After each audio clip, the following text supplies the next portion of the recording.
Dream stories की दुनिया। एक वक्त की बात है, किसी गांव में एक छोटी सी गरीब फैमिली रहती थी जिसमें बिट्टू, उसकी माँ और बहन थी। ये लोग बहुत गरीब थे और मुश्किल से अपना गुजारा किया करते थे। बिट्टू की एक छोटी सी चाय की दुकान थी और इसी तरह चाय बेचकर उनका गुजारा हुआ करता था। अरे भाई, एक कप चाय बना दो और इलायची वाली बनाकर देना, वरना पैसे नहीं दूंगा। भाई, ये भी कोई बात हुई बड़ा? आप जब भी चाय मांगते हो मैं आपको आपकी पसंद की गाढ़ी इलायची और खुशबू से भरी हुई चाय बनाकर देता हूँ, जिसे पीकर आप बिल्कुल हशाश बशाश नजर आते हो अपनी शक्ल से। अच्छा, ज्यादा अपनी चाय की तारीफें करने की जरूरत नहीं है। तुम्हारे जो चाय इसलिए पीने आता हूँ कि तुम बहुत गरीब लड़के हो, वरना चाय बनाने वाले बहुत है जिनके पास मैं जा सकता हूँ। हाँ भाई, आपका बहुत बहुत शुक्रिया जो आप मेरी दुकान पर चाय पीने आते हो, मेरी जेब में पैसे भरकर जाते हो। अच्छा, ज्यादा बातें मत करो, जल्दी से चाय बना कर दो। शाम में जब बिट्टू घर जाता है तो उसकी माँ कहती है, बिट्टू बेटा, तेरा दुकान मालिक आया था, कह रहा था कि दुकान का किराया बढ़ाओ, वरना अपने बेटे को बोलो कि वो दुकान छोड़ दे। माँ जी, उसे आपसे बात करने की क्या जरूरत थी? वो मेरी दुकान पर आकर मुझसे बात करता। बेटा, मुझे तो बहुत फिक्र हो रही है, कहीं वो तुमसे दुकान ही खाली ना करवा ले।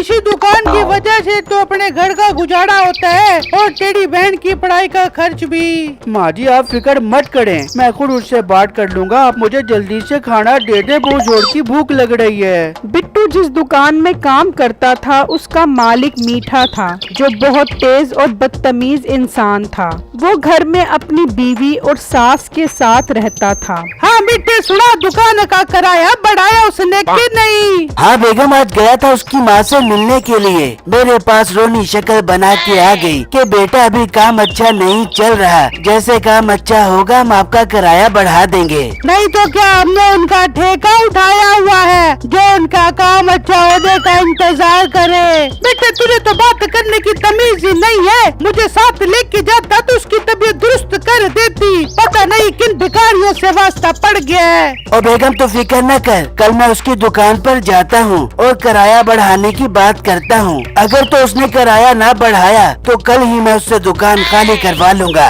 हाँ मिट्टी, ये हुई ना बात, किसी पे तरस खाने की जरूरत ना है। घी अगर सीधी उंगली से ना निकले तो उंगली टेढ़ी करके सारा का सारा घी निकाल लो और खाकर डकार भी न मारो। ठीक है बेगम, अब ऐसा ही करता हूँ। फिर अगले दिन जब बिट्टू अपनी दुकान पर बैठा होता है तो मीठा वहाँ आ जाता है। आए आए मीठे भाई, बहुत खुशी हुई आपको देखकर। मैं आपके लिए खरनैट किस्म की चाय बनाता हूँ, जिसे पीकर आपको मजा आ जाएगा। और मोटे गुलगुले, अपनी चाय अपने पास रख। एक तो तू 2 माह से किराया नहीं दे रहा और ऊपर से दुकान का किराया बढ़ाने नहीं देता। नहीं तू चाहता क्या है? मीठे भाई, मैं जल्दी आपकी दुकान का किराया दे दूंगा और किराया भी बढ़ा दूंगा। अभी काम में थोड़ी मंदी चल रही है। मंदी तो चलेगी जब तू अपनी गंदी शक्ल लेके दुकान पर आएगा। और मेरा भी चल शाबाश, दुकान खाली कर। बहुत सुन लिया मैंने तेरे बहाने। अभी दुकान खाली कर, वरना गुंडों को बुला कर तेरी दुकान खाली करवा लूँगा। मीठे भाई, ऐसा मत करे, इसी वजह से तो हमारे घर का गुजारा चलता है। अगर दुकान बंद हो गई तो मेरा दिल बंद हो जाएगा। मेरे साथ ये जुल्म मत करें। और मोटे अपना मुंह बंद कर और दुकान से अभी के अभी निकल जा, मैं कुछ नहीं सुनूंगा।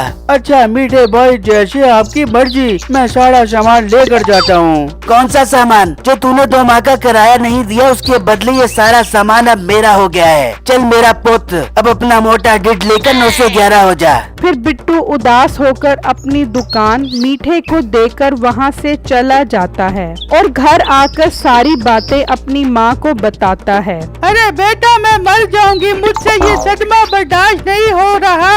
हाय, अपना गुजारा कैसे होगा? तेरी बहन की पढ़ाई के लिए पैसे कहाँ से आएंगे? माँ जी, आप फिक्र मत करे, मैं जाता हूँ कोई काम ढूंढने के लिए। फिर बिट्टू उदासी में घर से निकलता है और जंगल आकर बैठ जाता है और दुआ मांगने लगता है। या अल्लाह, मेरी मदद फरमा, मेरी रोजी का अड्डा मुझसे छिन गया है, मेरे लिए कोई और वसीला बना। बिट्टू जिस जगह बैठा होता है वो चुड़ैल का इलाका होता है और बदकिस्मती से उस वक्त चुड़ैल और उसका बच्चा वहाँ से गुजर रहे होते हैं। तो बिट्टू चुड़ैल को देखकर डर जाता है। ओ मोटे, तू यहाँ बैठा क्या कर रहा है? ये मेरा इलाका है और जो यहाँ आता है मैं उसका खून पीती हूँ।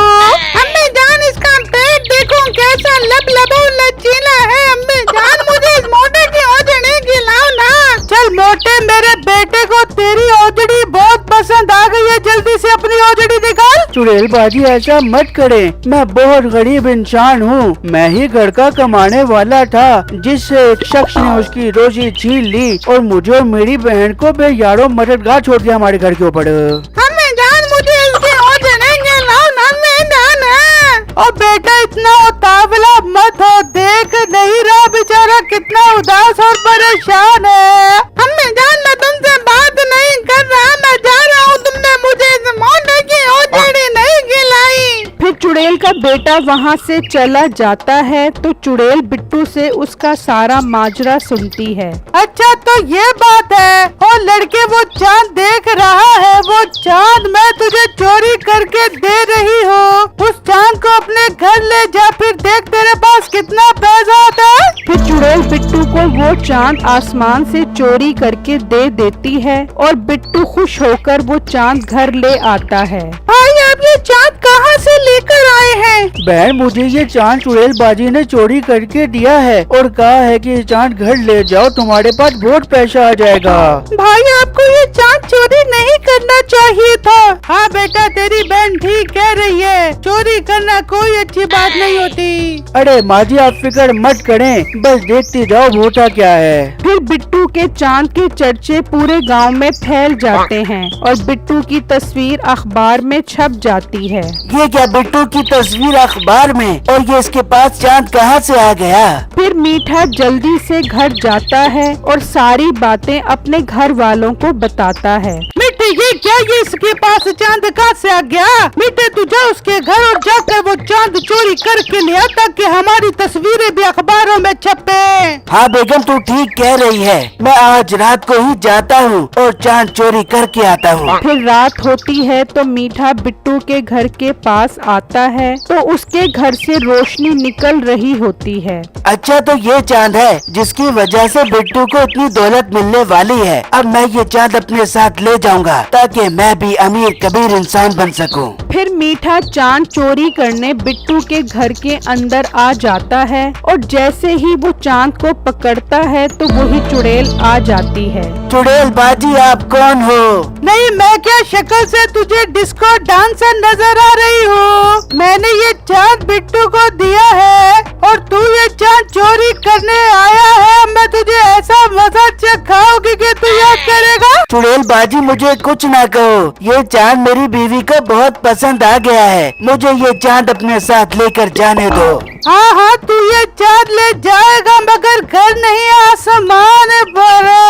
फिर चुड़ैल मंत्र पढ़ती है। नाने के पाए दादे की रोटी, पेट गुड़गुड़ करने लगा जब रज के खाई रोटी। खेतों में गया पेट हल्का करने, जोर से चली आधी तो उतर गई धोती। ये मंत्र पढ़ते ही मीठा ऊपर जाने लगता है, इतने में बिट्टू भी वहाँ आ जाता है। चुड़ैल बाजी, ये मेरा चांद कौन ले गया? बिट्टू, ये मीठा तेरा चांद चोरी करने आया था। अब इसकी यही सजा है कि ये चांद के साथ लटका रहे हो। तू इसकी चाय की दुकान संभाल कर मजे कर। मुझे कमेंट बॉक्स में जरूर बताइएगा कि आपको मेरी स्टोरी कैसी लगी। शुक्रिया।